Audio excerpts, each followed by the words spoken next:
Hola tripulante, ¿cómo estás? Estoy muy emocionado por presentarte este episodio donde tenemos a Enrique Torre Molina en esta sesión. Estoy muy contento por todo lo que platicamos. Hablamos de emprendimiento, de activismo, de su vida personal. Hablamos también de cómo salir del closet y de muchas cosas que estoy seguro que te van a inspirar para tu vida personal o tu vida profesional. Si no conoces a Enrique Torre Molina, te presento también un poco de su trabajo. Enrique Torre Molina es activista, conferencista y consultor de diversidad, de inclusión y temas LGBTQ+, para empresas, asociaciones civiles, gobiernos y medios de comunicación con más de 16 años de experiencia. Cofundó Colmena 41 y co-creó el podcast Mafia Gay y también escribe para The Washington Post y GLAAD. Así que con todo este currículum y además de otros impactos que ha tenido, estoy seguro que este será un episodio de gran utilidad y de gran valor para ti. Así que sin más spoilers, vamos con el episodio y arrancamos motores. 3, 2, 1, take off.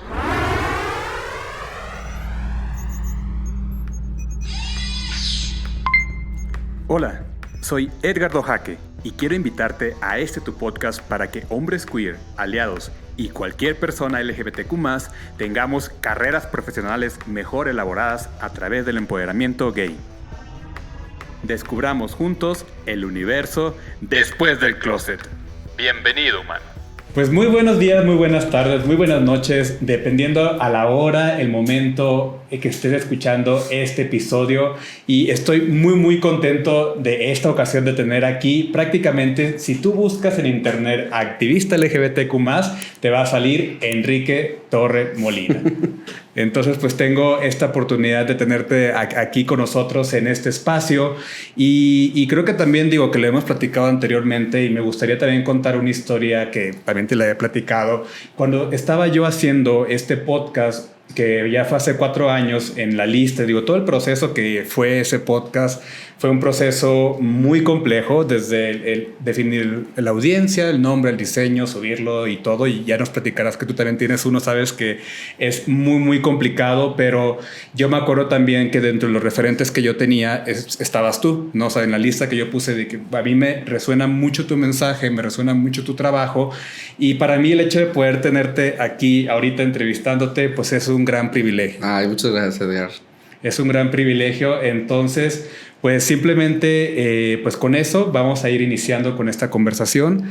Y una de las preguntas iniciales que me gusta hacer, simplemente para ir calentando, es ¿qué serie o película LGBTQ+ te gusta más? A ver, últimamente me gusta mucho la miniserie, me gustó mucho la miniserie Fellow Travelers, que aquí en México creo que la puedes ver en Paramount o en Amazon o algo así.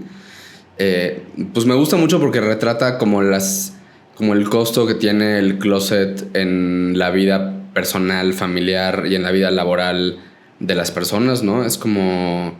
eso me gusta mucho de esa miniserie. Me gustó muchísimo It's a Sin, que igual es una serie inglesa, como del cómo se vivió como todo el tema de los inicios del VIH en Londres y en otras partes del Reino Unido. Creo que sí lo he visto, sí. Me fascina. Me gustó muchísimo Looking, que me da mucha tristeza que la hayan, pues que no haya durado mucho, que la hayan matado, ¿no? Por falta de audiencia. Y bueno, y más, pero es difícil escoger solo una. Esas me gustan muchísimo. Y pues también porque, a ver, pues yo soy un hombre gay. Esas 3 series están enfocadas en las experiencias de hombres gays y bisexuales. Entonces, pues como que personalmente conecto mucho con las historias que aparecen en esas series. Muy bien. ¿Te acuerdas los nombres de los personajes de Looking? Más o menos. Más o menos, como ¿con cuál te identificarías más? Pues con un poco de como la volví a ver en la pandemia. O sea, la vi cuando salió hace pues yo creo que ya tiene 10 años o más, no sé. Y luego la volví a ver en la pandemia y pues conecté con otras cosas por mi edad. Yo ahora tengo 37 años, entonces, no sé, Patrick, que es el personaje de... Ahora se me va el nombre del actor, pero es el protagonista, que pues como que ahí conecto por o sea, en mi etapa como más joven y tal vez como más ingenuo y con menos experiencia de muchas cosas, ¿no? Como de... O sea, que es un poco lo que muestran de ese personaje, ¿no? De cómo está descubriéndose y conociéndose en el proceso de salir con hombres y de ligar y de estar y de ir a citas y de tener sexo, pues no por primera vez, pero primeras veces, ¿no? Es como que conecto mucho con eso. Pero luego hay otras cosas del personaje de Dom que cuando la vi la primera vez te lo presentan como que él, del grupo de amigos, es como el maduro. Y yo siempre me he sentido atraído como, o sea, en cuanto a amigos, o sea, y como intelectualmente a gente más grande. Yo durante muchos años era el más chico de mis círculos sociales, de mis círculos de amigos. Y en los últimos años ya tengo varios amigos cercanos, o sea, buenos amigos y con los que salgo de fiesta o puedo estar platicando horas que son más chicos, ¿no? Que están en sus 20s, por ejemplo. Entonces también ahora ya me identifico más con cosas de ese personaje. Entonces hay de todo. Vas creciendo con la serie prácticamente, sí. ¿No? Sí, está súper padre. Looking sí la vi, me encantó también porque creo que fue de las primeras de su tipo que reflejaban nuestras historias de hombres gays. Fellow Traveler sé que es muy buena, pero es maravillosa, es maravillosa. Sí. La vamos a apuntar para verla. Y creo que una de las cosas que también quería preguntarte es... recordando como esta etapa que tal vez fueron tus inicios en el activismo, por lo que tengo entendido fue cuando estabas en la Universidad de las Américas en Puebla. Sí. ¿Cómo fue tu proceso? O sea, ¿tú ya habías salido del closet cuando empezaste en estas actividades de activismo o más bien cuando estabas ahí, estabas todavía navegando entre que sí, no? O cuéntame un poco más. Pues un poco que hice todo eso al mismo tiempo. O sea, yo en el mismo semestre en la universidad salí del closet, ¿no? Primero con mis compañeros de la universidad y luego con el resto de la gente en mi vida, ¿no? ¿El primer semestre? ¿Primerito? Fue en segundo semestre. Sí. Pero en el mismo periodo hice eso. Me metí a un grupo de estudiantes LGBT que todavía hay en la Universidad de las Américas, en la UDLA. Digamos que es una universidad que tiene como muchos clubes y grupos desde ajedrez y clubes de libro y de cine y de, no sé, alpinismo, lo que sea. Y había un grupo LGBT. Entonces me metí a ese grupo. Entonces teníamos diferentes actividades, nos juntábamos a hablar de diferentes temas cada semana, organizábamos talleres. La universidad nos apoyaba muchísimo para invitar como a conferencistas o a gente de fuera de la universidad a que viniera a dar pláticas para toda la comunidad de la universidad, ¿no? Uh-huh. Y también, yo creo que casi al mismo tiempo, empecé con amigos de ese grupo un programa de radio en la estación de radio universitaria, un programa de radio LGBT. Y empecé a escribir en el periódico estudiantil una columna semanal LGBT. Entonces, todo eso al mismo tiempo. Y creo que, o sea, para contestar muy bien tu pregunta, creo que lo que estaba yo haciendo, porque en ese momento no lo tenía así de claro, pero ya con los años lo he entendido, es que como que meterme en todas esas actividades... Digo, luego en el camino descubrí que tenía yo un interés como académico y eventualmente profesional de temas de derechos humanos y de temas LGBT, pero lo que yo estaba haciendo en ese momento pues era buscar maneras o recursos pues para conocerme y para entenderme en relación a otras personas LGBT, para aceptarme, para empoderarme, para salir del closet.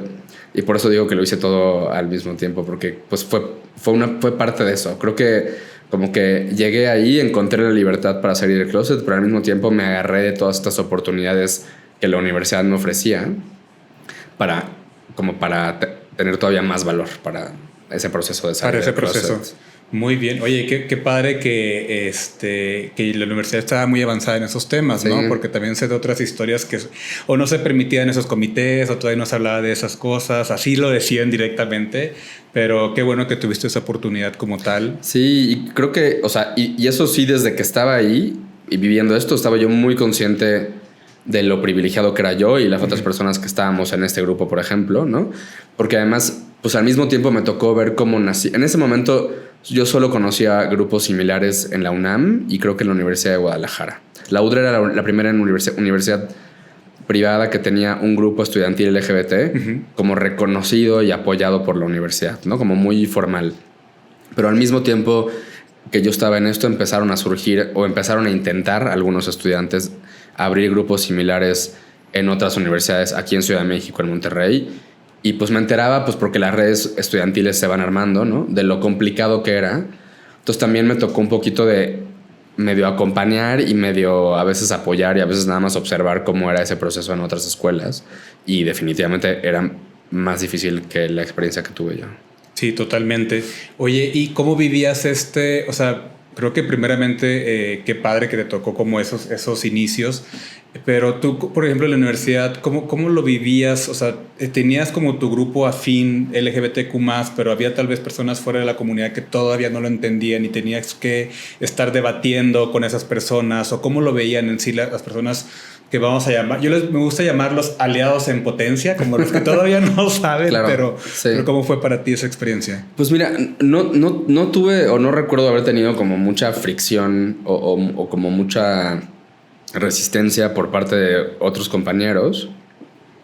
Con un par de profesores sí, porque además lo que yo empecé a hacer también, eso ya conforme fui avanzando en la universidad, yo estudié Relaciones Internacionales, entonces había algunas materias que me tocaba llevar o que eran como optativas y tal, donde como que era muy fácil acomodar temas de derechos humanos o de movimientos sociales. Entonces como que yo en algunos proyectos de algunas clases o en algunos ensayos o ese tipo de cosas o proyectos de investigación, como que buscaba yo vincular esos proyectos o esas tareas a temas de derechos humanos o a temas LGBT en específico. Uh-huh.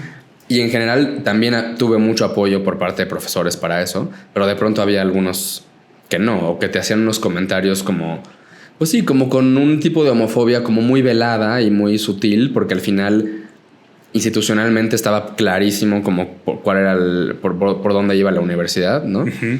Entonces creo que sería muy difícil y muy tonto que un profesor se atreviera como a hacer algún tipo de acción de discriminación como muy directa, pero sí había algunas de esas cosas, ¿no? O sea, más bien me tocó un poco de... O sea, las experiencias que yo tuve como de rechazo cuando salí del closet, más bien fueron, por ejemplo, con un par de amigos o amigas con los que crecí en Mérida, ¿no? Con los que eran mis amigos de toda la vida, de la primaria, de la prepa. Con un par de personas en mi familia. También fueron casos muy contados, afortunadamente, ¿eh? Pero definitivamente, o sea, todo o en lo general la experiencia de ser estudiante universitario en esa universidad y estar viviendo lejos de mi familia, sí fue muy positiva y muy liberadora y como... O sea, sí fue clave, y también eso lo he entendido con los años cada vez más, ¿no? Sí fue clave para como, pues sí, como empoderarme y como agarrar muchísimo valor y que pues muchas de mis inseguridades que venían del hecho de ser gay, pues casi desaparecieran. Hay otras que no, pero al menos las que tenían que ver con mi orientación sexual, como que las pude trabajar muy bien gracias a ese contexto en el que me tocó estar. Sí, me gusta mucho también cómo a veces conectamos los puntos, ¿no? Ya después, ya con los años, sí. De oye, pues mira, porque sí, platicábamos hace rato y creo que hay una historia un poco similar del otro lado de México para mí. Pues yo por mucho tiempo estuve en Saltillo, Colorado, Sonora, que me encanta, mi lugar de origen, pero también era... yo no puedo estar aquí, ¿no? O sea, yo no puedo desarrollarme como un hombre gay aquí en mi lugar de origen. Sí. Me fui a Monterrey, tampoco no es que fue inmediato y fue más fácil. De hecho, en nuestra universidad no se permitían esos comités. Literal nos dijeron así por el comité estudiantil sí. Que no se podían, pero sí me sirvió a mí como encontrar mi familia elegida, ahí con amigos que también eran parte de la comunidad y ya eso conectando un poco más, ¿no? O sea, creo que en el proceso de la salida del closet, o sea, sí fue como a pesar de que tal vez en aquella época Monterrey todavía le hacía falta cierto trabajo, al menos para mí en comparación era, pues aquí puedo encontrar muchas cosas. Claro. Entonces este movimiento que hacemos en nuestras vidas pues siempre es positivo, ¿no? Y creo que lo vamos comprendiendo mucho más. Tienes toda razón. Hacia el futuro. Sí. Y para ti como, o sea, no sé si tenías como, o sea, ¿qué visionabas? O sea, ¿qué voz interior tenías que te hacía moverte, que te hacía, necesito atreverme a esto? ¿Había algo que tú querías lograr en todo esto? O... Pues primero creo que, o sea, absoluta curiosidad. O sea, o sea, sí invertía yo mucho tiempo y mucha energía como en encontrar libros y revistas y... Por ahí había un par de programas de radio. Uno me acuerdo que existió unos años en W Radio y luego un programa de radio que había online de una estación que desapareció que se llamaba E-Radio, que era una estación de radio LGBT. O sea, como que buscaba yo muchísimos recursos e información porque me daban, o sea, como que, no sé, y no recuerdo la primera cosa que leí al respecto, pero sí ubico esta curiosidad que se despertó en mí cuando supe que había... Pues no sé, como de las marchas del orgullo y el concepto de eso y cómo empezaron. Y yo dije, quiero saber más de esto, ¿no? Y las primeras organizaciones y los primeros grupos de activistas LGBT en México que fueron bla, entonces yo decía, quiero saber más de esto. Entonces me ponía a buscar más y más de eso. Y si eso era, insisto, una revista mexicana o una revista gringa o una revista española o era un libro o era una serie que podía yo en ese entonces rentar, que es lo que hacíamos en ese momento. O seguir a alguien en Facebook y buscar cómo va a hablar con esa persona. Pero no tenía yo un plan así súper claro de cómo a dónde voy a llevar esto, cómo lo voy a encaminar. Solo estaba yo respondiendo a mi curiosidad y a mis ganas de saber más, ¿no? O sea, eso es lo que exploraba en esos proyectos y en esos ensayos, en las clases que llevaba.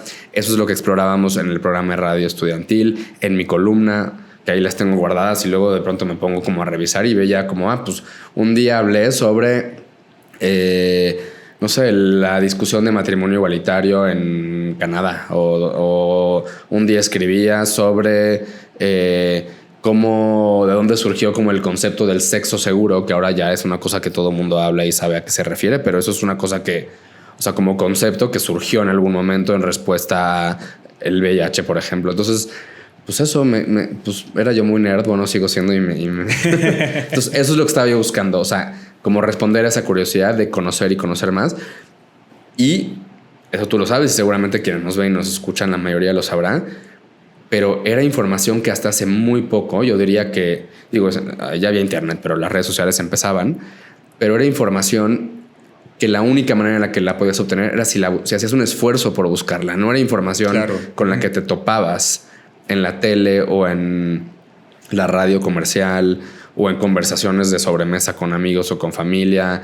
O sea, era lo que tenías que ir a buscar. Entonces me volví experto en encontrar así de, pues cuando vaya a Ciudad de México voy a ir a esta librería específica que sé que existe donde venden esta revista. O cuando vaya de viaje voy a buscar en el aeropuerto la revista gay de Francia o de Canadá o de Argentina o de lo que sea, ¿no?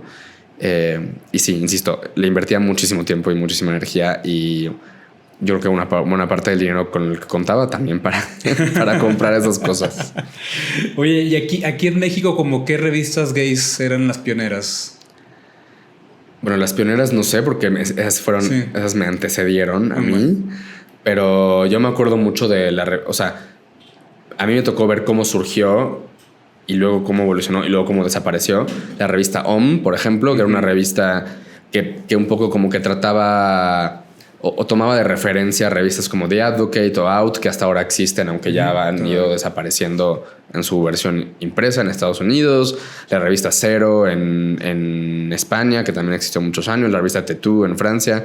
Que pues eran revistas que como que te presentaban información de actualidad de la comunidad LGBT de todo el mundo, ¿no? Y del país, que te presentaban como historias de tal cantante que salió del closet o tal candidata para ser alcaldesa de X ciudad del mundo de México.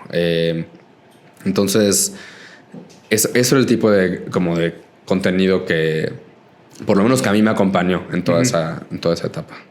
Muy bien, sí, porque es que justo creo que en aquella época la revista sí era como un medio donde nos ayudaba mucho a ir encontrando, ¿no? Un poco la identificación de, oye, pues poco a poquito. Yo me acuerdo que primero empecé yo con Men's Health, que eran como mis... Bueno, te ves que también había eso, o sea, como que había revistas que no eran revistas gays, eran revistas para hombres, pero que tienen esos toques que además, o sea, no sé, como Men's Health o como GQ o como Details, que creo que ya desapareció, pero que eran revistas donde pues ahí encontrabas otras cosas, tal vez como un poco más temas como de estilo de vida o de moda, y era muy claro que había, o sea, era muy evidente que había personas LGBT escribiendo y colaborando y contribuyendo y decidiendo qué contenido iba ahí, pero no era lo mismo porque no hacían, por eso surgieron las revistas LGBT, porque te mostraban, a ver, vamos a hacerle una entrevista a este político gay, o vamos a hacer una entrevista a este político que no es gay, pero sobre temas LGBT, ¿no? Cosa que no cubrían los medios no LGBT.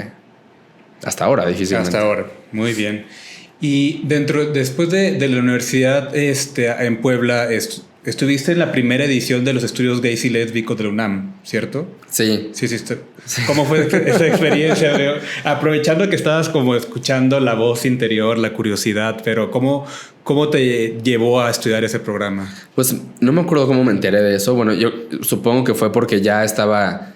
O sea, aquí ya pasaron como unos 5 años de esto que te cuento. Entonces yo creo que ya estaba yo como muy conectado y muy empapado de los medios por los que te podrías enterar de temas LGBT en el país. Entonces yo creo que por alguno de esos medios, páginas, redes sociales, lo que sea, me enteré de que la UNAM iba a abrir un diplomado, un seminario que siguió varios años. Ahora no sé si siga. Uh-huh.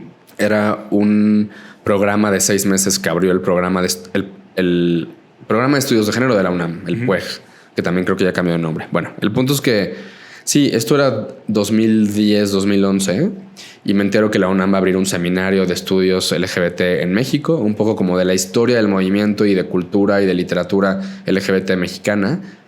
Y pues era gratuito y pues apliqué y no me acuerdo, ya ni me acuerdo cómo fue ese proceso, pero ahí estuve. Y pues también era parte como de, pues quiero seguir aprendiendo. Y con la diferencia que esto era pues una cosa que tenía como sesiones o clases semanales, con mucho material de lectura y con todo ahí sí 100% enfocado en el mundo LGBT y la historia LGBT en México, ¿no? Porque también creo que es importante decir que, o sea, mucho de lo que encontraba yo en estos medios de los que hablaba, ¿no? En revistas y demás, la mayoría era información de fuera de México y la mayoría era información de Estados Unidos. O sea, como que quienes han hecho un mejor trabajo, no solo de documentar, porque eso creo que lo han hecho muy bien movimientos LGBT en muchos países, incluido el nuestro, pero creo que el movimiento LGBT que ha hecho un mejor trabajo en difundir esa información y presentarla de una forma que sea interesante y no súper académica y súper pesada y que incluso como que contribuya a crear como estas figuras muy pop del movimiento LGBT fueron los gringos, ¿no? Entonces casi todas esas revistas y blogs y demás eran gringos. Entonces como que yo sí sentía que me hacía falta conocer mucho más de la historia del movimiento LGBT en México. Y pues cuando me topo con esa oportunidad de este seminario en la UNAM, pues fue una maravilla, porque además yo creo que la alternativa de tomar un curso como ese sería pues leerte, no sé, 30 libros, o sea, una cosa así como para conocer todo eso, claro, ¿no? Ajá. Y pues aquí tenías un programa como muy curado de vamos a hablar primero de esto y luego de esto y luego de este tema y luego de estos autores.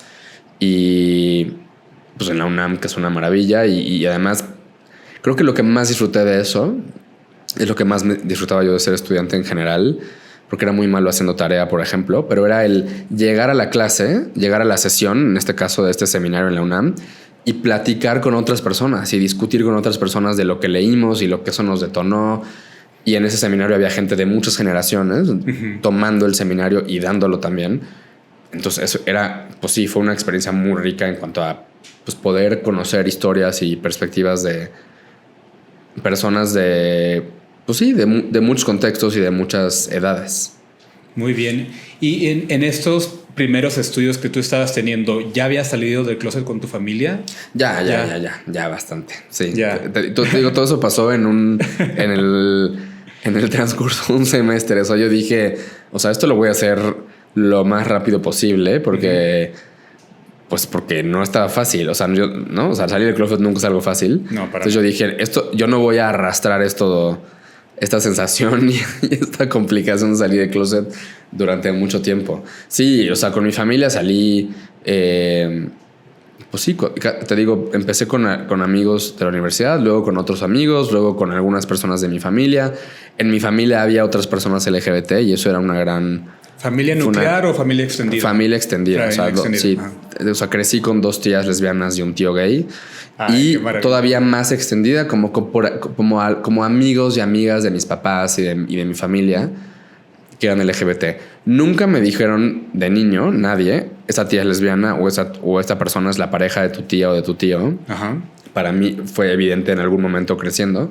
Pero yo sí llegué a ese punto de salir del closet a los 19, sabiendo perfectamente tengo a estos adultos LGBT a mi alrededor con los que por lo menos puedo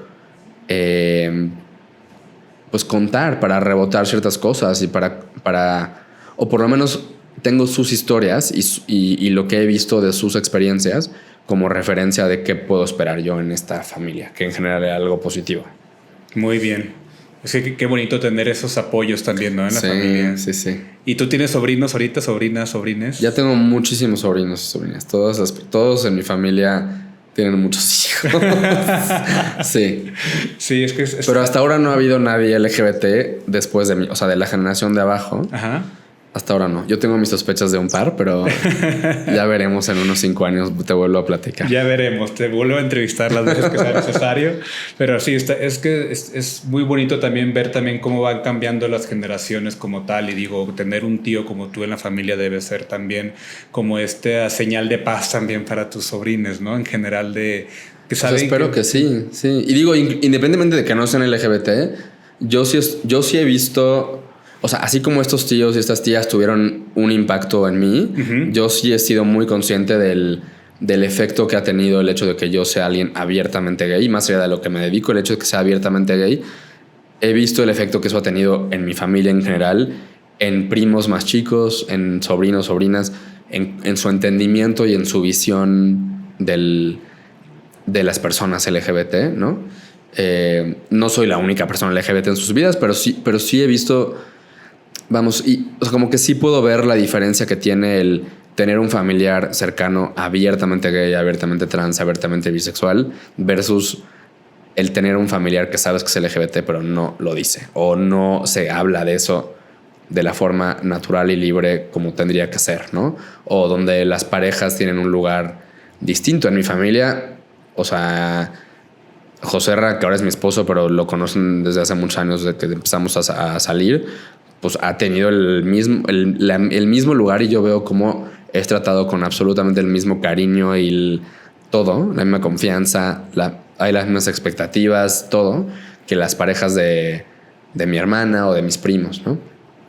Ay, qué bonito y qué importante también el hecho de que te puedas sentir bienvenido en toda la extensión de la palabra con tu familia. Y una cosa que también siempre me gusta decir a los que nos escuchen por acá en el podcast es que muchas veces cuando estamos pensando en hacer algún tipo de activismo, queremos que ir a las calles todos los días, ¿no? Y a veces tal vez es importante y todo, pero con el solo hecho de salir del closet en tu círculo de influencia es algo muy grande que alguien puede hacer, ¿no? Totalmente. Y puedes cambiar la vida a primos, sobrinos, sobrinas con tu solo ejemplo. Y bueno, para mí sería lo ideal que todos pudiéramos salir del closet ya, ¿no? Pero yo sé que todavía no llegamos ahí, hay muchas dificultades y todo, pero al final de cuentas creo que poco a poco vamos a llegar a ese punto. Pero lo que dices es muy cierto, o sea, y es...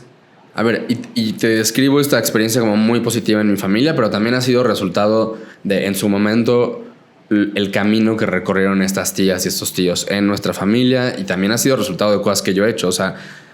Sí hubo personas que, por ejemplo, recibieron a Joserra muy bien desde el principio, y hubo otras donde yo tuve que hacer o tuvimos que hacer esa chamba, él o yo, o otras personas aliadas de la familia, ¿no? O sea, no es que pasa... O sea, no hay una mano invisible que de la inclusión en las familias. Eso es resultado de acciones muy concretas, que como tú dices, es un tipo de activismo más que indispensable, ¿no? O sea, es básico. O sea, la primera vez que lo llevaste, ¿qué pasó? O sea, en general bien, pero a lo que voy es, o digamos, en la convivencia general algo muy positivo, pero luego pues había cositas, había gestos, había comentarios, o yo me enteraba de cosas que alguien dijo, ¿no? Y como que yo, también porque yo llegué a ese punto, para cuando yo presenté, por ejemplo, a mi novio con mi familia, yo ya llevaba varios años fuera del closet y ya llevaba un par de años al menos, pues como haciendo activismo. Entonces, como que este paso de, oigan, hace mucho que saben que soy gay, ahora les voy a presentar a mi novio, vino acompañado de una actitud, y también mi familia ya me conocía, como de, aquí no se va a permitir ningún tipo de discriminación o de rechazo o de violencia o de, ¿no? O sea, no, eso no va a existir, ¿no? Por ejemplo, no me ha tocado hasta ahora que, pero que es algo muy común, o sea, tengo amigos, amigas que lo han vivido, por ejemplo, que haya personas en la familia que te digan, oye, pero a nuestros sobrinos o a los niños no les vamos a decir que ustedes son novios o novias, les vamos a decir otra cosa, ¿no? Uh-huh. Eso en mi familia, por ejemplo, no pasó, pero fue resultado de un trabajo. De un trabajo y de que yo dije, eso no lo voy a permitir, primero por mí, pero también por esos niños, o sea, como que no tienen por qué escuchar eso, ¿no? Uh-huh. Y sé que es una cosa que sigue siendo muy común y que es una fuente de mucho dolor para las personas LGBT en las familias donde eso todavía sucede. Pero lo que acabas de decir creo que es clave, o sea, que ojalá lleguemos a ese punto un día, pero en un nivel micro que es cada familia, por ejemplo, eso no va a pasar en automático. Insisto, uh-huh. Eso es resultado de que las personas LGBT o aliadas de nosotros den pasos muy concretos para que ya no exista eso, ni siquiera en los círculos familiares, ¿no? Exactamente. Sí, o sea, creo que hay algunas ideas que también escucho en algunas ocasiones que dicen, es que yo tal vez no necesito ya salir del closet porque pues yo no necesito que mi familia se entere y todo eso, pero a veces creo que no lo vemos, que tal vez en el momento, pues, o sea, si vas a salir con alguien solamente de noviar, ¿no? Todavía, uh-huh. Pues a lo mejor no es necesario, pero eventualmente, y dependerá de cada persona cómo quiere que el novio o la pareja se incluya dentro del círculo familiar, pero creo que sí es importante, ¿no? O sea, en una visión de si te quieres casar y quieres que esté en las navidades, que quieres estar en los cumpleaños, que quieres integrar, tal cual como en mi caso que yo tengo hombres, hermanos hombres héteros, pues que la cuñada pues ahí está como si nada en la familia. Totalmente. ¿No? Y yo también, totalmente. Es lo que yo busco y creo que eso es lo más justo para cualquier familia siempre, el hecho de poder tener a tu novio o pareja, pero creo que sí es un trabajo que no es de la nada, no es de cero, es un trabajo que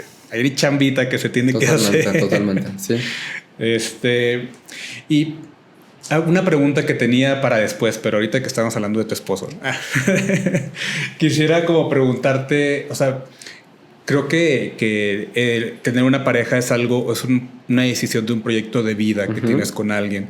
Para ti, ¿cómo fue el momento o cómo fue cuando dijiste he's the one, sin romantizarlo tanto, pero de que yo quiero compartir mi vida con esta persona? Pues no fue un momento, fueron, o sea, muchos. Llevamos casi 14 años juntos. Entonces más bien ha habido muchos de esos momentos. O sea, de ir pues conociéndonos más y descubriendo y como casi como, o sea, reevaluando así de, ok, sí quiero seguir contigo, sí quieres seguir conmigo, ok, sigamos adelante, ¿no?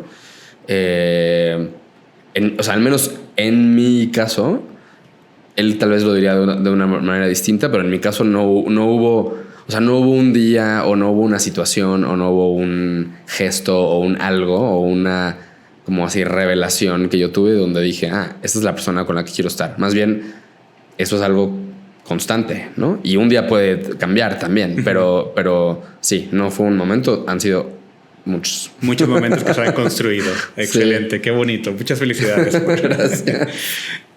Y bueno, han sido 14 años de los 16 años que tienes de experiencia profesional, casi. Más o menos, sí. Más o menos. Más o menos. Oye, quería preguntarte un poco más acerca de este proyecto también que tienes, muy padre. Digo, si quieres, háblanos para quien no lo conozca acerca de Colmena 41. Quiero preguntarte también unas cosas de cómo surgió la idea, cómo encontraste tu socio, pero me gustaría que nos platicaras para todas las personas que podamos conocer este gran proyecto. Claro. Bueno, Colmena 41 es una plataforma que tiene la misión de dar herramientas, información, conectar e inspirar a personas LGBT y a personas aliadas de la comunidad para que tomen acción en sus respectivas comunidades o en sus respectivos como sectores o en los círculos en los que estén, ¿no? A grandes rasgos es eso. El proyecto surge, bueno, lo creé con mi socio, con Federico Arellano, en 2019, ya tenemos un poquito más de 5 años y pues el objetivo que teníamos desde que empezamos a pensarlo y que ahora tenemos en todas las acciones y proyectos que hacemos vemos como para que la comunidad LGBT sea todavía más visible y más poderosa y más colaborativa y más organizada, etcétera, pues creo que se requiere conocernos más entre nosotros, entre nosotras, ¿no? O sea, saber con quién puedo contar si necesito a alguien que se dedique a tal cosa. O conocer la historia de la comunidad y del movimiento LGBT, ¿no? O conocer tus derechos. O sea, como tener información, por un lado. Y por otro lado, tener espacios que en este caso son un evento que hacemos una vez al mes, ¿no? El lunes de Colmena 41, que es como el proyecto principal o el proyecto con el que arrancó Colmena. Porque nos parece muy importante el tener espacios recurrentes, idealmente presenciales, pues para escuchar a personas que tienen experiencias o que tienen como algún tipo de conocimiento o especialización en diferentes temas que atraviesan a la comunidad LGBT, ¿no? Para hacer redes, para socializar, para conocernos en persona, para discutir o de pronto tener conversaciones que en el contexto, por ejemplo, de las redes sociales son un poco más difíciles o muy rápidamente se vuelven conversaciones donde el diálogo se cierra muy fácilmente, ¿no? Entonces, a grandes rasgos, eso es Colmena 41, ¿no? Tenemos estos espacios o estos eventos periódicos para conocernos, para escuchar a speakers y demás.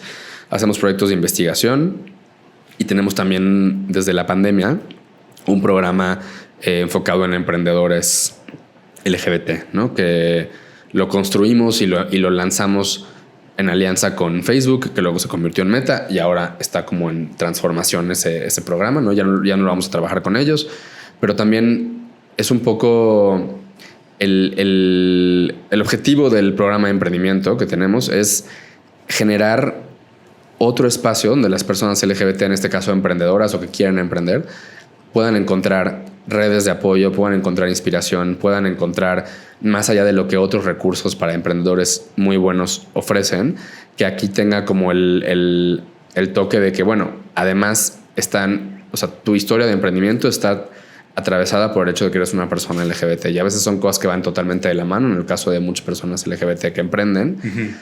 Entonces, bueno, a eso nos dedicamos y pues surgió un poco yo llevaba para ese entonces unos 10 años de haber trabajado en organizaciones de derechos humanos, en organizaciones LGBT, ya había empezado a dar consultoría como por mi cuenta y conferencias para empresas privadas, para medios de comunicación, para universidades, para gobierno, etcétera. Y algo que yo veía constantemente era que cada vez había más interés en todos esos sectores por apoyar a la comunidad LGBT o por aprender o por conocer sobre la comunidad LGBT. Cada vez había más grupos de empleados LGBT que se organizaban o medios de comunicación que querían hacer un mejor trabajo por cubrir nuestras historias, en fin. Pero también veía yo que habría como unas brechas importantes que todavía existen entre esos sectores, es decir, entre el sector en el mundo corporativo y activistas o ONGs, ¿no? Y entonces las personas que han tal vez trabajado toda su vida en el mundo de las empresas privadas y no tienen contacto por su trabajo o por su vida personal con personas que te hacen activismo o que trabajan en ONGs, pues tienen tal vez como ciertos prejuicios de eso. Y del otro lado también, ¿no? O sea, de pronto hay personas que toda su vida han construido una carrera como en el mundo de la sociedad civil organizada y dicen, pues las empresas son las malas, ¿no? Así son así el diablo capitalista. Por simplificarlo, pero pues, eso existe. Entonces también parte de nuestra apuesta con Colmena 41 era contribuir un poco o mucho, espero cada vez más, a ir cerrando esas brechas y a ir literalmente sentando en la misma mesa o en el mismo panel a hablar de discapacidad y comunidad LGBT a un empresario que es gay y es sordo, a un chico que hace activismo por personas con discapacidad, a una mujer que se encarga de políticas públicas del gobierno de la ciudad en temas de discapacidad y decir, ustedes tres tienen mucho en común y tal vez no se conocen o no se han topado, pero tendrían que conocerse y colaborar y por lo menos conocerse, por lo menos saber que existen, porque eso es lo que necesitamos como comunidad y como movimiento para empoderarnos más, para hacernos más visibles, para avanzar en todos esos sectores, ¿no? Entonces, por poner un ejemplo muy concreto, ¿no? y muy real, que eso es uno de los eventos que hicimos. Pero ese es un poco el resumen, muy resumen de cómo surgió Colmena 41 o la idea de crear un proyecto así. No, hombre, qué importante que existan pues proyectos de tu tipo, porque al final también veo mucho que pues la necesidad de hablar de inclusión laboral en las empresas, y también estoy de acuerdo que pues son estos esfuerzos, porque me ha tocado también estar del lado dentro de las empresas, ¿no? O sea, son personas LGBTQ más que estamos manejando, no quiero decir luchando, pero sí a lo mejor un poco luchando o buscando la manera de cómo implementar esto que al final de cuentas benefician a los empleados, beneficia a la sociedad se empieza también a conectar mucho más, y toda la labor que existe, que también estoy totalmente de acuerdo, es como que cada vez más existan estos espacios seguros para las personas de la comunidad LGBTQ+. Y está súper padre también que tienen un enfoque en emprendimientos LGBTQ+, que estoy seguro que un poco... quisiera preguntarte, digo, ya más o menos tengo más en mente cuál podría ser la mayor dificultad que tenemos las personas de la comunidad LGBTQ+ al emprender, pero quiero escucharla también de tu parte. Pues mira, creo que un ingrediente fundamental de cómo surge Colmena 41 y de qué hacemos ahora, y ahorita lo voy a conectar con esto del emprendimiento, es que mientras yo venía de ir como haciendo carrera en organizaciones de derechos humanos, en organizaciones LGBT, en temas de diversidad e inclusión laboral, Fede, mi socio, venía... Lo que tenemos en común es que somos hombres gays de la misma generación, ¿no? Él estudió economía y derecho, y como que él había hecho toda su carrera en trabajar en temas de economía y eventualmente de emprendimiento social. Y él un día dice, quiero hacer más, quiero aprender más y quiero involucrarme más con la comunidad LGBT. Y yo estaba buscando a alguien que supiera lo mínimo de cómo empezar desde cero. No sabíamos si iba a ser una ONG o una empresa social, que es lo que somos ahora, ¿no? Okay. Pero buscaba yo a alguien pues que tuviera un perfil muy complementario, o sea, que no fuéramos dos activistas sentándonos a hacer lo mismo, porque creo que esa mirada que, aunque es hacia el mismo lugar y con la misma misión, pero que viene con herramientas distintas y experiencias profesionales distintas, o sea, era algo que pensábamos que era importante para emprender juntos, y que en esos primeros 5 años hemos visto hemos visto el beneficio de eso, ¿no? Entonces, por ejemplo, él dijo un día, ¿por qué no hacemos un lunes de Colmena 41 enfocado en emprendimiento? O sea, que los speakers del panel de este evento mensual sean emprendedores. Y a partir de ahí vimos el interés que eso tuvo en la comunidad que se había estado formando alrededor de Colmena, y dijimos, repitamos esto, hagamos ahora, no sé, un taller y aliémonos con alguien que pueda dar un taller enfocado en emprendedores LGBT. Y así fue como fue creciendo. Pero, por ejemplo, ese es un programa donde él lleva la batuta, ¿no? Okay. No solo porque él sabe más. Yo he ido aprendiendo muchas cosas de emprendimiento a partir de esto y de la propia experiencia de emprender, ¿no? Pero él es, o sea, el apasionado de eso es Fede, ¿no? Mientras que a la hora de, por ejemplo, crear... Bueno, para el mismo programa de emprendimiento, cuando hay que hacer como, bueno, ¿y cómo va a ser la estrategia de difusión de esto? ¿Y con quién nos podemos aliar? ¿Y con qué historias de emprendedores LGBT podemos destacar? ¿O cómo nos vinculamos con organizaciones internacionales? Es la parte que, como donde yo meto más mano, porque es la parte que más me gusta y donde yo, como que mi perfil está más alineado a eso, ¿no? Yo creo que el reto... Hicimos un estudio en 2022... que se llama Emprender con Orgullo, donde pues le preguntamos a emprendedores LGBT de varias partes del país y de diferentes tipos de emprendimiento y en diferentes etapas del emprendimiento, desde gente que llevaba un mes que dijo, oye Edgar, tú y yo vamos a juntarnos y vamos a montar una productora de podcast, ¿no? Y creamos un logo en Canva en 2 minutos, hasta personas que ya tenían años con su empresa, ¿no? O con su organización, con su ONG, porque en nuestra visión del emprendimiento entra en las ONGs. Es integral. Sí. Y el principal reto, por ejemplo, también es distinto para diferentes personas de la comunidad, pero la historia, por ejemplo, que tienen la mayoría de las mujeres trans con las que nosotros hemos conectado, que han emprendido, es, pues emprendí porque no tenía de otra, o porque ya había vivido tantas experiencias de discriminación laboral que dije, lo que quiero es emprender. No es que su sueño de vida haya sido emprender necesariamente. Igual y luego acabarán enamorándose de eso, pero llegan ahí por la discriminación estructural que han enfrentado. Entonces, como que un reto, pues es, digamos, emprender y empezar un proyecto propio y convertirte o crear tu propia fuente de empleo después de tener un chorro de experiencias de discriminación y todo lo que eso implica para tu salud mental y para tu confianza y para, en fin, todo eso, ¿no? Además de las barreras que tiene cualquier persona trans dependiendo de dónde vive en México, pero de actualizar sus documentos de identidad y cambiar su, ¿no? O sea, cambiar su identidad, en fin. Entonces hay esos retos a veces hasta de cómo abres una cuenta de banco y cómo, en fin. Darte de alta en el SAT. Sí, o sea, todo lo que no puedes hacer si no tienes un documento de identidad que coincida con quién eres, ¿no? Otro reto, que eso es, digamos, información que transformamos en, a ver, esto creo que les puede interesar a ustedes, a los bancos o a instituciones financieras, es la mayoría de las personas LGBT que emprenden, que eso no necesariamente coincide con las historias de emprendimiento en general, por las encuestas que hay en México. No toman préstamos o créditos, ¿no? O sea, de bancos. O sea, todo es de mis ahorros y de pronto le pido algún préstamo como a mi pareja o a un amigo o a mi mamá, ¿no? Entonces, pues lo que eso en general significa es que hay un reto de pues empezar con recursos como muy limitados, ¿no? También hay muchas como ventajas o como características muy particulares del emprendimiento LGBT, que es muchos de los emprendedores LGBT que conocemos a través de Colmena están innovando en sectores pues, que a mí me parecen como muy aburridos y donde hay, no sé si hablo desde el desconocimiento total, pero que no pensarías como sectores donde se innova mucho, como los seguros. Pero entonces que un emprendedor LGBT que ha vivido ciertos retos de ser una persona gay y buscar algo en su seguro, ¿no? Antes de que hubiera matrimonio igualitario o por vivir con VIH o si eres una persona trans, es como que están logrando o están encontrando maneras de innovar en esos sectores, por poner un ejemplo, ¿no? Y la otra cosa, como para igual compartir algo muy inspirador, es que había preguntas que les hacíamos sobre la satisfacción que les ha dado el ser emprendedores y qué tan contentas se sienten en el momento en el que estaban de su emprendimiento.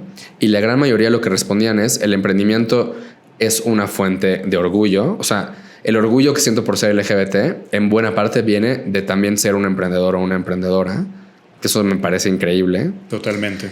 Y la otra cosa es, estoy muy feliz con mi emprendimiento. O sea, ese es el camino que quiero, aunque ha sido difícil, aunque ha tenido retos, aunque ha habido la pandemia, ¿no? O sea, como que hay una cosa de validación personal que eso seguramente coincide con emprendedores en general, pero que va muy de la mano con pues, necesidades muy particulares de las personas LGBT, y lo que hablamos es un momento del closet y la aceptación, etcétera.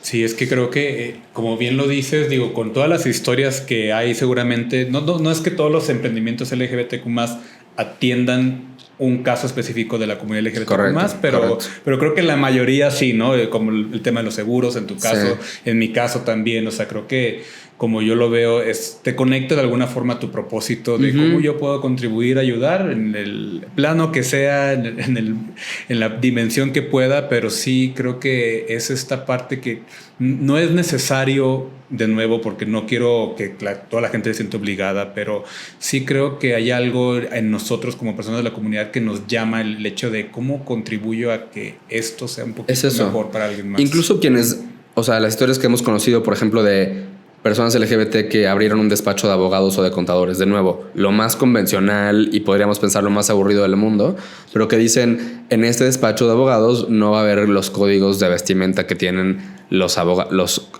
despachos de abogados principales del país, que son súper conservadores y súper fresas y súper machistas, y los hombres juegan un rol y se ven de una manera y las mujeres de otra. Entonces, a veces eso también me parece como contribuir, o sea, decir, bueno, aquí va a haber libertad y va a haber diversidad y va a haber inclusión de todo tipo, desde algo que podría ser tan básico como cómo se espera que vengas vestido a la oficina, ¿no?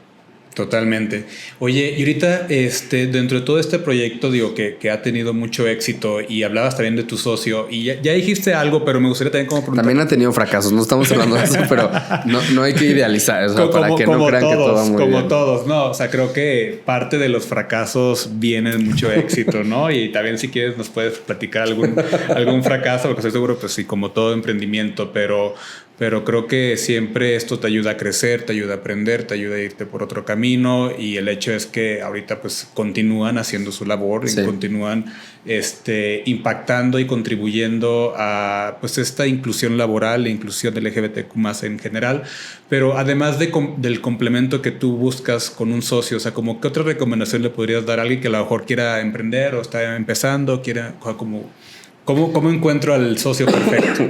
Bueno, primero yo les diría, porque también veo a muchas personas que emprenden solas, yo no me lo imagino, yo jamás me lo planteé, o sea, jamás.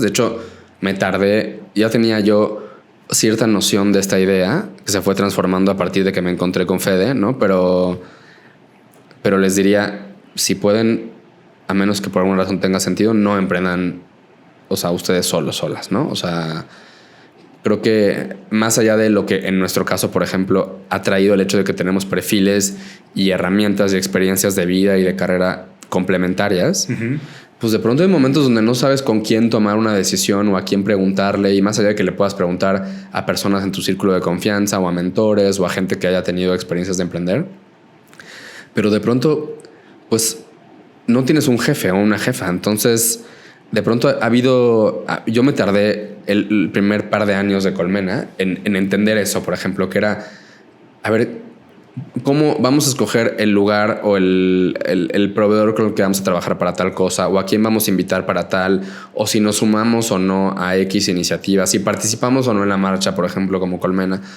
Y de pronto como que me tardé en entender pues no tengo a quién, no le tengo que pedir permiso a nadie, lo cual es muy padre y muy liberador, pero también es así de ¿cómo sé si esta es la decisión correcta o no? Totalmente. Entonces el socio también sirve para eso, así de ¿tú cómo lo ves? Y ahí rebotamos, ¿no? Y a veces tomamos la decisión juntos, a veces uno le dice al otro, en nuestro caso, pues no lo tengo muy claro, creo que tú sabes más de este aspecto o de este tema, entonces lo que tú decidas, vámonos con eso. Y asumimos que si no sale bien, no es que fue tu culpa, ¿no? O sea, lo hacemos juntos. A veces el socio te ayuda o digamos el tener socios sirve para cosas muy prácticas como pues ya nos dieron cita en el SAT, ¿no? Para ir a registrarnos. Yo no puedo ir porque tengo dentista o porque tengo cualquier cosa en la vida, ¿no? O sea, y es estar todo el día ya. Sí, y entonces a veces tiene que ver con eso, ¿no? Sí. O sea, eso, por ejemplo, toda nuestra etapa de constituirnos y de ir al notario y luego de ir al SAT, ir al banco, todo eso coincidió con Fede yéndose unos meses fuera a estudiar un programa de emprendimiento social, ¿no? Entonces yo me eché todas esas citas. Entonces él lo que hacía era, bueno, ok, entonces todo lo que tenga que ver con esos trámites, pero que se haga en línea, lo voy a hacer yo, como nos vamos a compensarnos. Ajá. Entonces creo que es eso. Y también, pues naturalmente en un proyecto como Colmena lo que pasa es que a mí de pronto para algunas cosas me sale 100% como la vena activista y como más social o más política, y Fede, que tiene esa sensibilidad seguro, porque si no, no estaríamos trabajando juntos, pero él es mucho más terrenal. O sea, de pronto yo soy más aire y él es como más tierra. Entonces yo le digo, estaría increíble que hagamos no sé qué, ¿no? Y soy muy bueno como para plantear la visión y el impacto como a mediano o a largo plazo. Y Fede es muy bueno para decir, ok, pero el primer paso para eso y para financiarlo y vamos a hacer así el presupuesto en Excel es este y este y este, ¿no? Y entonces, pues eso, creo que esa es la ventaja o sea, y con esto respondería a tu pregunta, o sea, que busca una persona con quien coincidas en lo importante, que es la misión y el objetivo, y incluso con quien compartas, por ejemplo, opinión, o con quien tengas opiniones similares de cuánto puede costar algo o cuánto quieres ganar, o sea, o qué significa una ganancia o una utilidad chida de algo y algo no, porque eso también puede ser un problema. Busca alguien con quien coincidas en esas cosas, pero que en lo demás haya mucho, se complementen, ¿no? O sea, que no tengan como habilidades y experiencias y talentos que acaben siendo redundantes, sino que tenga sentido. Y además eso también, ahora que estamos poco a poco empezando a armar un equipo, por ejemplo, se está traduciendo en eso. O sea, en la visión de, creo que necesitamos a alguien que sepa de esto, porque eso nos va a complementar a nosotros dos, ¿no? Eso es lo que les diría. Pero sí les diría que eviten emprender solos. Yo hay días que digo, sí, o sea, ha habido un par de momentos donde no ha llegado así a un punto tan negativo, pero sí ha habido un par de momentos donde digo, híjole, sí tendrá sentido seguir con esto, ¿no? O sea, o ya, lo tiro. O de pronto, por ejemplo, me he topado con oportunidades de trabajo, un par de ellas en lugares donde yo hubiera querido trabajar hace muchos años y no me aceptaron, ¿no? Y entonces que si yo no tuviera un socio a quien contarle, así de Fede, me ofrecieron un trabajo en tal lugar. O sea, y era mi trabajo así de mis sueños, trabajar ahí hace 10 años y escuchar él cómo lo ve, ¿no? Y que alguien te diga, ¿lo quieres tomar porque te parece una mejor oportunidad que seguir con Colmena? Y le digo, no, pues la verdad es que más bien lo tomaría como por compensar un sueño de hace años o por el miedo que a veces no se acaba por completo de, y si mejor me voy por entre comillas, lo seguro que es este empleo en este lugar o sigo con esto. Y muchas veces en esas y otras situaciones, quien ha hecho que yo diga, no, claro que tiene sentido creer en esto, que además tenemos evidencia de que sí tiene sentido este proyecto. Totalmente. Nos ha dado muchas satisfacciones, nos ha dado dinero, nos ha permitido vivir de esto.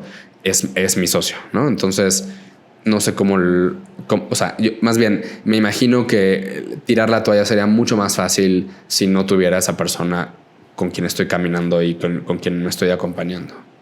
Muy bien, excelente, porque sí, es que...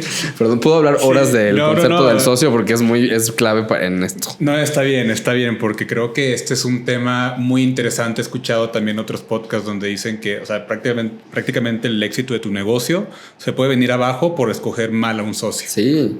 Y hay proyectos que cierran a veces por eso, no porque no les esté yendo bien o algo así, sino de pronto tienen visiones separadas. Eso yo lo he visto en muchos casos de cerca, o sea, de negocios que dicen lo cerramos o yo me voy o tú te vas, no porque las cosas no estén saliendo bien, sino porque pues no nos estamos entendiendo, ¿no? Fede y yo, por ejemplo, nos hemos vuelto amigos a partir de trabajar juntos o más o menos al mismo tiempo, pero nuestra relación principal es de socios, o sea, con mucha confianza y con mucho... O sea, ayer tuvimos una reunión que se extendió horas porque nos echamos la primera media hora chismeando de su vida amorosa, que no voy a balconearlo aquí. Entonces podemos hablar de eso. Pero, por ejemplo, no somos personas que salgamos cada sábado juntos o que viajemos, o sea, o que tengamos círculos de amigos en común. Digo, yo ya conozco amigos de él conoce a mis amigos también, pero nuestra relación primordial, y la tenemos muy clara, es la de socios. Somos muy respetuosos de pronto yo le digo, oye, no sé, en septiembre me voy a ir de vacaciones en este plan o sea, que hice con amigos o con Joserra o con mi familia, lo que sea. Entonces tú te puedes encargar de bla, bla, bla, ¿no? Y nos respetamos muchísimo de, estás de vacaciones, te busco si hay algo urgente. Si no, yo me encargo de lo que haya que dar seguimiento, ¿no? Pero eso también creo que es importante, como tener muy claro como las reglas de esa relación que eventualmente se irán convirtiendo en pues, la cultura laboral que crees, porque idealmente no van a ser ustedes dos todo el tiempo, ¿no? Totalmente. Sí, y a lo mejor sería difícil generalizar, pero tal vez hubiera sido diferente si hubieran sido amigos y después son socios. A lo mejor eso hubiera hecho un poco las... Tiene otras complicaciones eso, sí. Sí, muy bien. Bueno, ahorita una de las cosas que me estabas platicando, ¿no? Que ha habido muchos éxitos de Colmena 41, ha habido también a lo mejor unas dificultades como cualquier negocio. Como ¿qué dificultad te gustaría compartir? Como ¿qué aprendizaje tuviste de esa dificultad? O como ese fuck up night, ¿no? Este evento que hay por ahí. A ver. Espero que editen este momento donde estoy pensando mi respuesta. Creo que un error ha sido... no ha habido nada que yo, hasta ahora, que yo haya vivido como un fracaso todavía. Seguro los tendremos. Pero...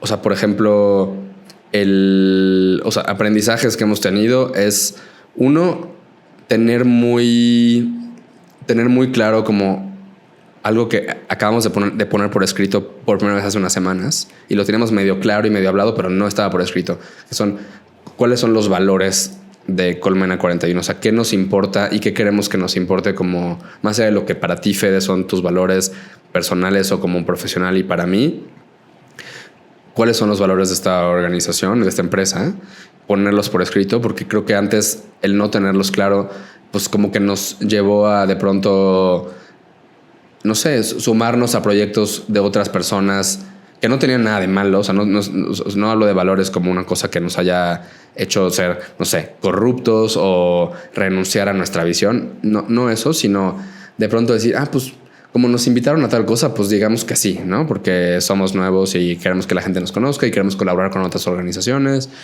Pero de pronto decíamos, pues no tenemos nada que hacer aquí, no estamos sumando nada a esto, ¿no? Ok.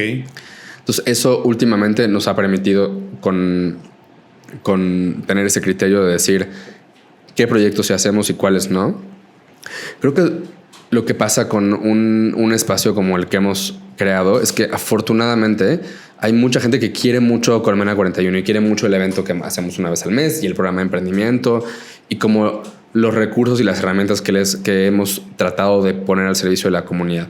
Porque además hasta ahora, eso va a cambiar pronto, pero hasta ahora todos los proyectos, todos los eventos que hemos hecho son de acceso gratuito. O sea, los hemos podido financiar con patrocinios o como en otros esquemas, pero que no le cuesten a la gente. Entonces la gente le tiene mucho cariño y eso genera, entre otras cosas, que cada semana nos escriba gente para decirnos, hola, oigan, no sé, voy a hacer mi semana de la diversidad en la universidad fulana de tal. Uh-huh.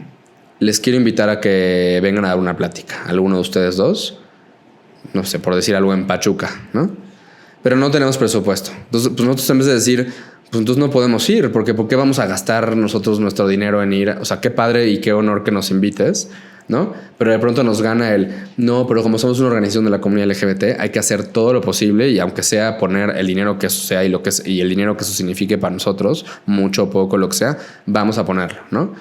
Y de pronto, pues por no tener claro como a qué sí accedemos y qué no, y como el nada más decir todo lo que sea LGBT y que contribuye a la comunidad lo vamos a hacer, pues de pronto estamos a la mitad de un proyecto donde decimos, ¿en qué momento nos metimos a esto? No tenemos nada que hacer aquí, ¿no? Aunque sean proyectos muy padres, casi siempre muy padres de hecho, pero que decimos, Colmena no tiene nada que aportar en esto, ¿no? En otros casos sí hemos tenido esa claridad, por ejemplo, de decir, no sé, ha habido la oportunidad de pronto de entrar como al comité que organiza la Marcha del Orgullo. Y dijimos, no nos interesa, no tenemos nada que hacer ahí, no se nos antoja, es un compromiso de tiempo importante, no tenemos idea de cómo se organiza un evento de esa magnitud, no, hasta ahora no nos interesa ni tenemos experiencia en llevar una relación con el gobierno de la Ciudad de México, por poner un ejemplo, ¿no? Uh-huh.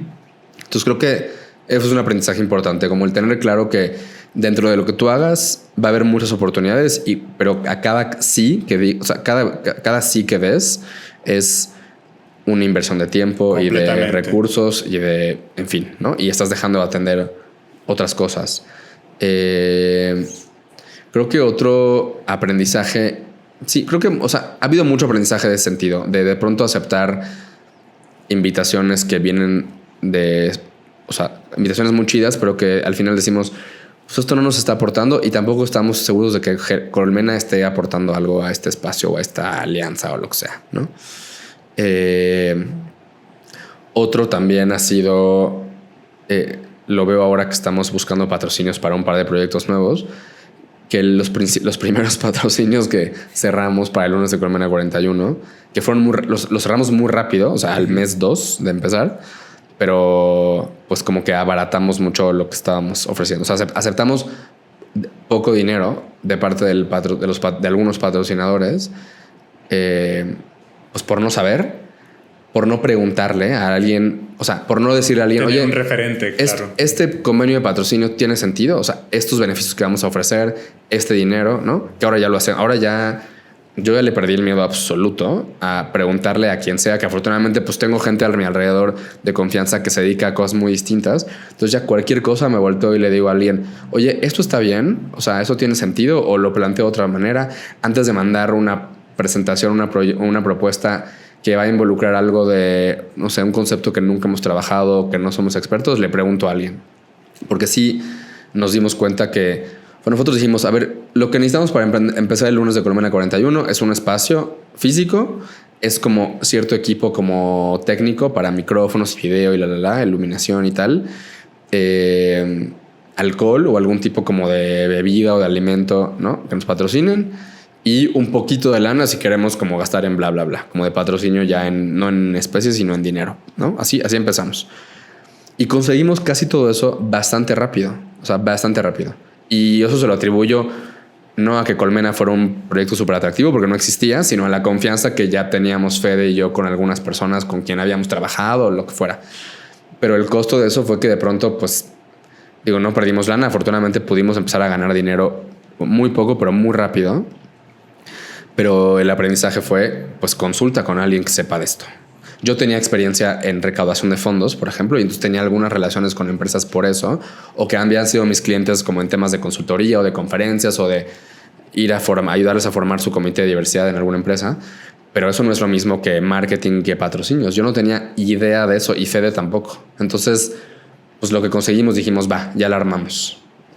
Entonces creo que otro aprendizaje es no tengas miedo a pedir ayuda y a pedir consejo y a mostrarle información de tu proyecto a gente en la que confíes y que sepas que te va a dar una recomendación que viene de un buen lugar y que viene de un lugar de alguien experto o que alguien que tiene por lo menos más experiencia que tú, en este caso, en el tema de patrocinios, que luego lo aprendimos y, por ejemplo, a la hora de que tuvimos que decidir si, ok, nos vamos a constituir como una asociación civil o como una sociedad civil o cualquiera de las 1000 figuras que hay ahora, ahí sí nos echamos meses, o sea, dijimos, esta va a ser la decisión menos apresurada de la vida, no nos surge, y hablamos con abogados y contadores y con gente de otras de ONGs y toda la ayuda que alguien me había ofrecido un día así en una peda de, oye Enrique, si algún día necesitas un abogado así pro bono para esto, llámame.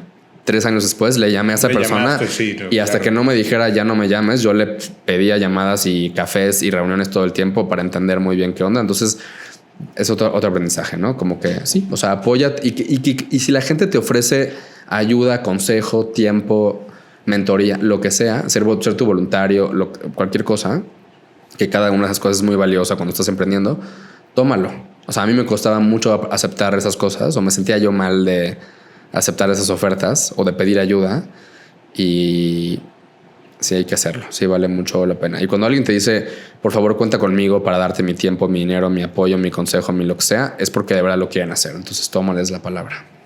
Qué bonito, y me encanta también, digo, seguramente has tenido apoyo tanto de personas LGBTQ+ como de personas aliadas, pero creo que hay algo muy casi padre. Todas LGBT, pero sí, también aliadas, 100%. Pero 100%. Sí, creo que existe como esta parte de querer ayudarnos entre nosotros de alguna forma u otra, ¿no? He encontrado yo también muy buenas personas también en este camino de, oye, no, pues acá yo te llego, te presento. Somos una comunidad muy generosa con lo que podamos dar, que a veces es a veces dinero y a veces son otras cosas, ¿no? Y yo creo que sí somos eso. Somos una comunidad muy colaborativa y muy dispuesta a ayudar para cosas que dicen esto y además lo hacemos de un lugar de esto me conviene. Me conviene que un proyecto, en este caso como Colmena, exista y prospere porque también eso me va a sumar valor a mí como persona, ¿no?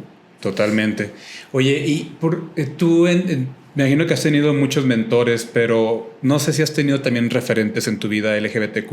O sea, ¿quién inspira a Enrique Torremolina? Perdón.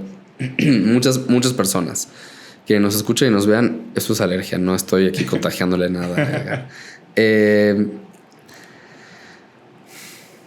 Me inspiran. A ver, voy a decir varios. O sea, sí, varios. Bueno, José R. me inspira muchísimo. José R. es una persona. Él se dedica a otra cosa, ¿no? Y él escribe y dirige teatro y televisión. Y he visto cómo ha ido construyendo su carrera a base de, pues como en buena parte, y esa es la parte que me inspira a mí más, de confiar muchísimo en él y en sus ideas y en su talento y de pronto, pues en industrias como la televisión, por ejemplo, que hay proyectos que pueden tomar años en salir. Así como hay cosas que se cocinan en 3 minutos porque se puso de moda una persona y entonces inventémonos una serie para esa persona y se hace, o una película o lo que sea. Hay proyectos que toman mucho tiempo. Y él es alguien, como otras personas cercanas que tengo en ese mundo, que confían y entonces como que esa combinación de confío en mí y entonces eso me permite ser paciente y ser perseverante, insistir.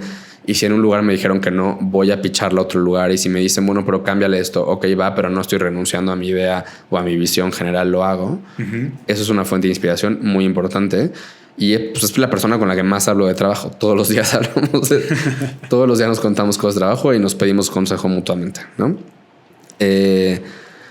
Me inspiran muchísimo como activistas LGBT, sobre todo, bueno, sin duda de México y varios y varias que son amigos muy cercanos, pero de otros países y sobre todo de países donde la situación, sobre todo legal, es muchísimo más adversa. O sea, donde no solo, no sé, no hay matrimonio igualitario, no hay leyes de identidad de género, pero, no sé, se permiten las terapias de conversión o hay leyes anti-homosexualidad, ¿no? Te pueden encarcelar o matar, el Estado te puede encarcelar o matar por ser LGBT, o países donde no es legal que registres a un proyecto como Colmena, por ejemplo, ¿no? O como YAG o como It Gets Better. No puedes registrar formalmente una organización LGBT. Y ver, y durante muchos años, digo, ahora ya estoy en contacto con ellos como en plan, como amigos o como colegas, pero durante varios años mi trabajo en otras organizaciones fue estar muy de cerca con esas historias y hablar con ellos y aliarnos y apoyarles. Entonces conocí muy de cerca como el día a día de sus vidas y de su trabajo. O sea, más allá de lo que puedas leer en un post o en una nota o en una entrevista, veía yo cómo era el día a día de su vida y de su trabajo. Y eso ha sido muy inspirador porque lo que me ha mostrado, y creo que es algo que compartimos la mayoría de las personas LGBT, es que no se nos cierran las puertas, ¿no? Y que cuando uno dice, por ejemplo, pues voy a decidir salir del closet, yo nunca he escuchado a alguien que se arrepienta de salir del closet, ¿no? O sea, tampoco. Incluso si el hacerlo significa perder todo, perder a su familia, perder su empleo, perder su seguridad, perder su hogar, pero aún así sigues adelante. Y veo a estas personas que están haciendo activismo y que están encontrando maneras creativas y que son muy resilientes en lugares donde tienen las leyes y la opinión pública y su contexto familiar en contra, y aún así están encontrando maneras. O sea, como que no es nada más que estén como en una cosa como muy romántica de no, bueno, yo voy a seguir defendiendo la causa, sino que están buscando maneras muy concretas de, bueno, ¿cuál es el primer paso para cambiar esta ley en este país? Bueno, pues lo primero que tenemos que hacer es que la gente nos deje de ver como enfermos. Entonces, ¿cómo vamos a hacer eso? Bueno, pues vamos a hacer una campaña y vamos a buscar algún aliado en medios de comunicación y vamos a buscar qué legisladores sí son nuestros aliados para que poco a poco ir creando una estrategia para en 10 años despenalizar la homosexualidad, por poner un ejemplo, ¿no? O personas refugiadas que un día pues deciden, o más bien se ven obligadas, no deciden necesariamente, se ven obligadas a dejar todo, o sea, el lugar que conocen, el idioma que hablan, la gente con la que crecieron, para irse a otro lugar, y eso no los tumba, ¿no? O sea, eso no acaba con ellos y no les, pues siguen con el espíritu muy vivo y con mucha resiliencia y con mucha sí, como que no se les cierran las puertas, y aún así son personas muy generosas que siguen buscando maneras de hacer comunidad, de conectar con otras personas LGBT. Entonces eso me parece como muy, pues sí, muy inspirador y que es, si tuviéramos que hablar, por decirlo así, como del ADN o de lo que nos define esencialmente, que eso no existe, ¿no? Pero por ponerlo en esos términos, a las personas LGBT, creo que es eso, somos personas muy resilientes, muy hábiles para ver las cosas con mucho humor, incluso en situaciones absolutamente pues, devastadoras y muy oscuras. Entonces sí, tengo varios referentes de activismo como contemporáneo. Y también conectándolo con lo que hablábamos al principio, cuando leo historias o cuando veo a través de una serie histórica cuál era la realidad y cuál era el riesgo que estaban tomando personas LGBT hace 10, 20, 40, 50 años, de salir a la calle, de salir del closet, de ser el primero o la primera persona LGBT en X contexto político o de deportes o de medios o en su trabajo, lo que sea, y lo hicieron. Digo, o sea, eso es absolutamente inspirador, ¿no? O sea, es gente que dijo, puedo seguir viviendo así o puedo arriesgar algunas cosas o arriesgarlo todo, y eso vale más la pena. Ese riesgo y esa incertidumbre vale más la pena, ¿no? Y eso, pues sí, es muy inspirador como a nivel personal, a nivel profesional, a nivel de decidir empezar un proyecto propio. Y luego he tenido como algunos jefas, la verdad, muy, muy buenos que fueron mentores en su momento o que lo siguen siendo ahora y que son personas con las que consulto como decisiones importantes. Muy bien, no, hombre, pues es que creo que es muy bonito e inspirador siempre saber que existimos en comunidad, ¿no? Y las personas que vinieron antes que nosotros nos ayudaron a tener lo que tenemos ahora. Así es. Y también muchas historias que están coexistiendo al mismo tiempo que estamos viviendo en esta época, pues nos ayudan mucho a saber que todas las combinaciones de esfuerzos están sumando de alguna forma u otra. Creo que también hay algo muy bonito que dijiste que también me gusta mucho a mí decirlo, es que he escuchado muchas historias de todo tipo de personas cuando salen del closet. Sin embargo, hasta los que corrieron nunca se arrepienten de haberlo hecho. Es muy ¿no? impresionante, sí. Es muy impresionante y lo importante de conectar con nuestra esencia, nuestra verdad. Dentro de todo esto, digo, ya para ir cerrando la parte profesional, me gustaría como preguntarte, porque tal vez ahorita tú mencionabas personas que están en otros lugares y todo, pero también para ti, supongo, por todo el trabajo que es ir en contra de ciertas ideas, ciertas creencias, o sea, vaya algún desgaste mental o alguna problemática, ¿no? O sea, ¿cómo lo haces tú para proteger tu salud mental, para que no te afecte tanto o cómo para navegar ese? No sé si te ha llegado alguna discriminación o alguna plática también con ciertas cosas, pero... Mis tres maneras como de cuidarme y de cuidar mi salud mental dedicándome a esto, y no las tengo desde el principio, o sea, lo que decía es que llevo un poquito más de 16 años en estos temas, no lo hice desde el principio, más bien lo fui aprendiendo. Ajá. Uno es terapia, que estuve, o sea, acabo de decidir yo como terminar el proceso de terapia con el que tenía, ¿no? Pero estuve muchos años pues, y ahora como que eso se volvió un recurso al que puedo volver cuando lo necesite, ¿no? Volver Claro. a escribirle a mi psicólogo y decirle, oye, Carlos, quiero hablar de esto contigo o quiero rebotar esto contigo, ¿no? Pero eso fue algo muy importante. Dos, y todos van de la mano. Dos, el entender que dentro del paraguas de trabajar a favor de una causa social o por los derechos humanos o en contra de la discriminación, hay muchas cosas que puedes hacer. Y yo primero me veía trabajando como muy de cerca con, depende cómo le queramos llamar, pero los beneficiarios o las víctimas o los sobrevivientes de diferentes cosas. Y pues aprendí que eso no me gustaba y que tenía como un costo importante en mi salud mental y en mi bienestar estar escuchando todo el tiempo historias muy duras, y no solo escuchándolas, sino acompañándolas. Totalmente. Y como ser esa persona que está ahí para, ok, te voy a vincular con un abogado para que lleve tu caso y te voy a estar hablando diario para ver cómo vas, ¿no? O sea, ese tipo de cosas. Que eso era parte de mi rol en algunos empleos que tuve en organizaciones. Y pues me costó mucho trabajo entenderlo y como aceptarlo, porque también pues decía yo, ¿cómo? Pero entonces soy un mal activista o soy un mal gay si no puedo escuchar diario historias de jóvenes que corrieron de su casa, ¿no? Y luego dije, pues no, tal vez lo que a mí me gusta y para lo que soy bueno y para lo que sirvo mejor es estar en otras áreas o en otras tareas dentro de este mismo camino, ¿no? Y por último, es que pues casi todo lo que leo, escucho, o sea, la mayor parte o una buena parte de mi tiempo fuera de lo que es estrictamente como de mi trabajo, siguen siendo asuntos LGBT, ¿no? Entonces, como que sí he hecho un esfuerzo en los últimos años por, de pronto, no sé, el fin de semana o la serie que voy a ver, o si me voy de vacaciones, el libro que me voy a llevar a las vacaciones, que no sea algo LGBT, ¿no? O sea, el descansar un poco de eso, ¿no? O vamos, o que no sea, si es una novela, ok, pero que no sea el libro o el informe que sacó X organización o la ONU o me da igual quién, ¿no? Así de el estatus de las terapias de conversión en el mundo, y que esa no sea mi lectura pues en un avión, ¿no? O en la playa. Entonces como de pronto decir, pues no puedo leer y escuchar y estar atento y enterado y consumir todo. O sea, necesito aceptar que eso es imposible. Totalmente. Y que cuando eres como muy overachiever eso es muy complicado, ¿no? Pero el decir, pues necesito de pronto poner mi cerebro en otra cosa. Terminando el mes de junio, que como sabes es un mes muy cargado para personas como tú y yo, ¿no? El mes del orgullo.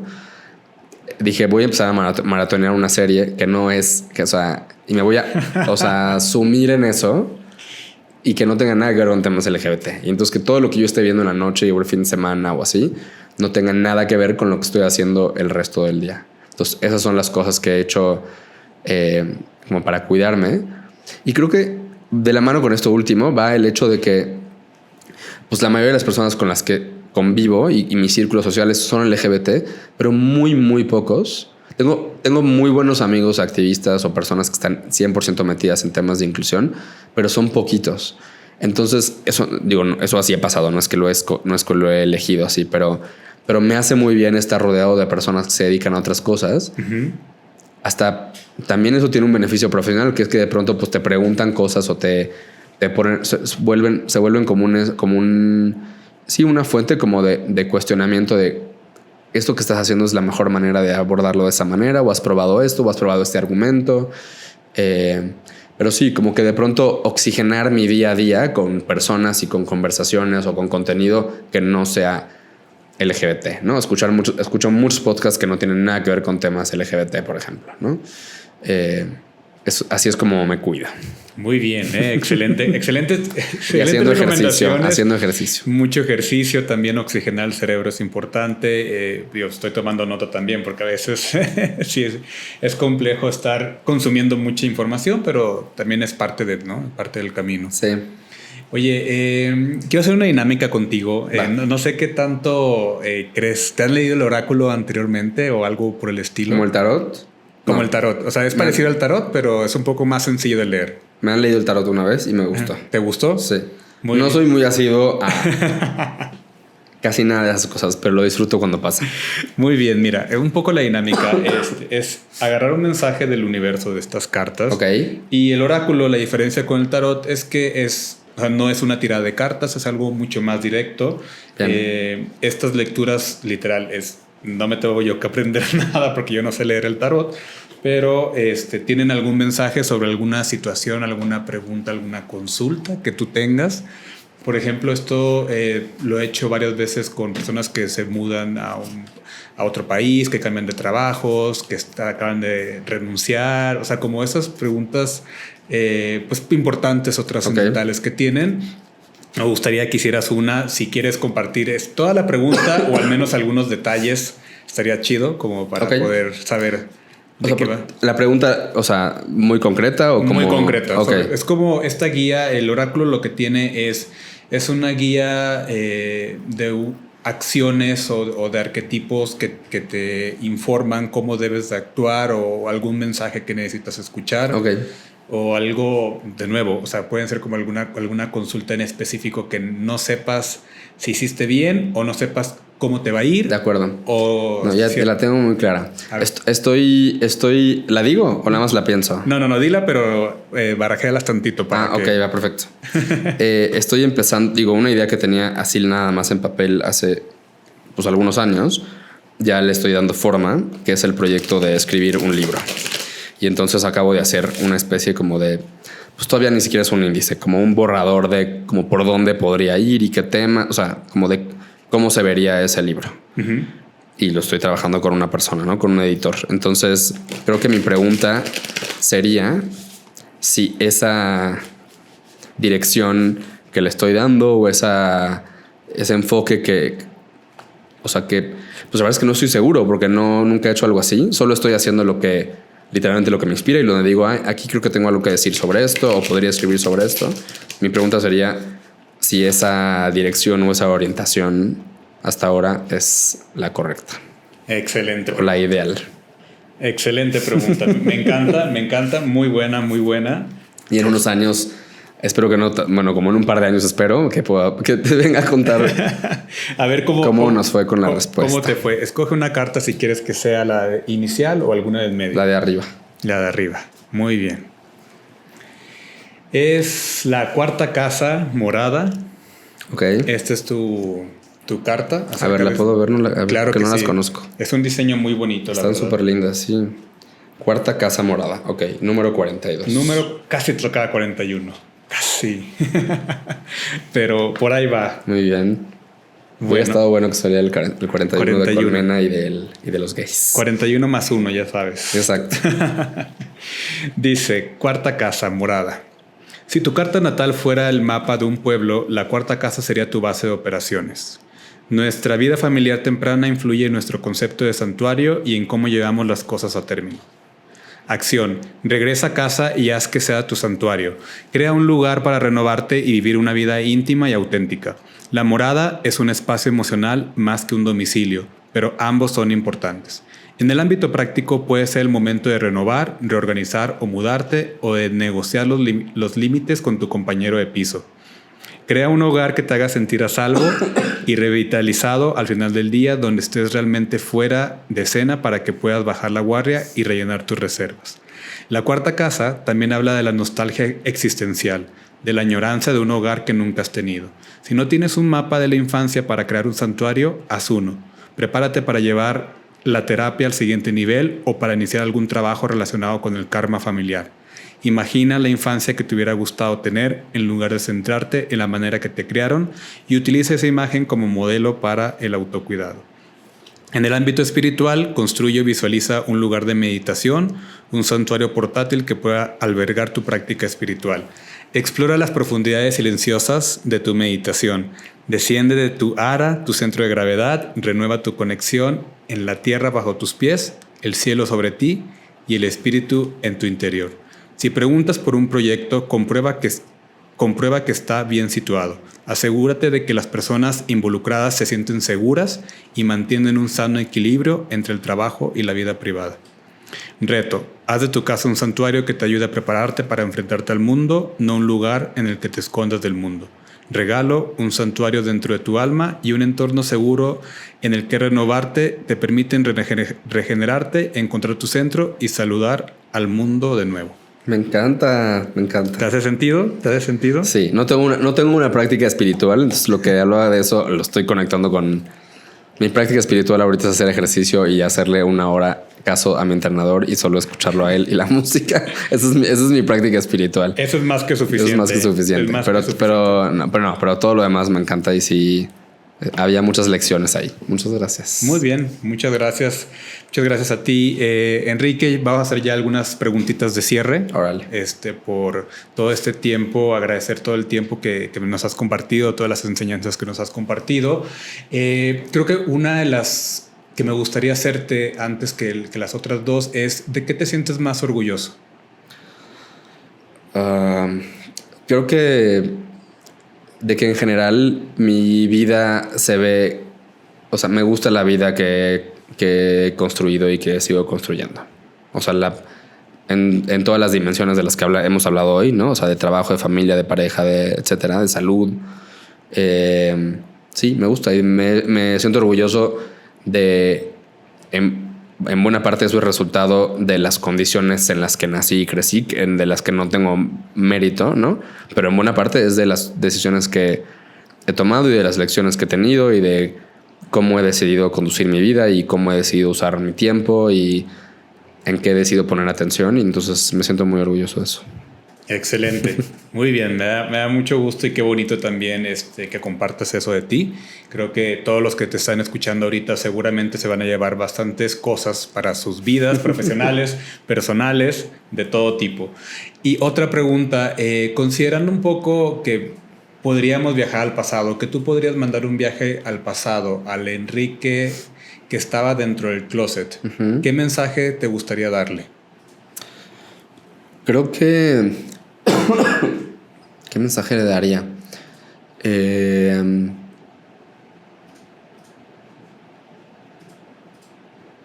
No sé. Creo que le diría... Porque ya sé que le diría. Creo que le diría que no... Que soltara como el miedo a que el hecho de salir del closet iba a significar como perder gente a su alrededor o como comprometer su relación familiar, sus amigos, el amor del que estaba yo rodeado antes de salir del closet y después también. Porque creo que mi miedo, que es el miedo que creo que tienen la mayoría de las personas LGBT, es, en algunos casos es, a lo mejor me corren de mi casa, a lo mejor mis papás ya no me apoyan, a lo mejor pierdo mi empleo, lo que sea. Pero creo que lo que está de fondo es el miedo a me voy a quedar solo, me voy a quedar sin gente o me voy a quedar sin las personas que tengo ahora y tendré que empezar de nuevo, que también es una realidad. Pero eso, le diría, no tengas miedo, eso no va a pasar. Excelente, muy gran mensaje. Y ahora tomando hacia enfrente, si tuvieras la oportunidad de, vamos a suponer, va a existir un mensaje tuyo que se va a poner en una cápsula del tiempo para el futuro, para las próximas generaciones. ¿Qué mensaje te gustaría dejar? No dejen de luchar, no se suelten, no a la comunidad LGBT, no piensen si en el futuro las cosas siguen en la dirección en la que van, que es en general cada vez mejor con sus retos. No se confíen de eso. Eso depende de que lo sigamos construyendo y manteniendo y que nos sigamos haciendo una comunidad más fuerte y más visible y más conocedora de nuestros derechos y más luchona. Entonces, eso, diría, no voltea a ver la realidad que hay ahorita. Lo que no te gusta lo puedes cambiar como comunidad, ¿no? Y lo que sí, no lo des por sentado. Excelente, Enrique. Estoy seguro, mira, que los libros de historia va a aparecer tu nombre en 100 años, cuando vean historia LGBT más, ahí va a estar tu nombre. Y qué honor, qué gusto entrevistarte, escuchar más de ti, aprender mucho.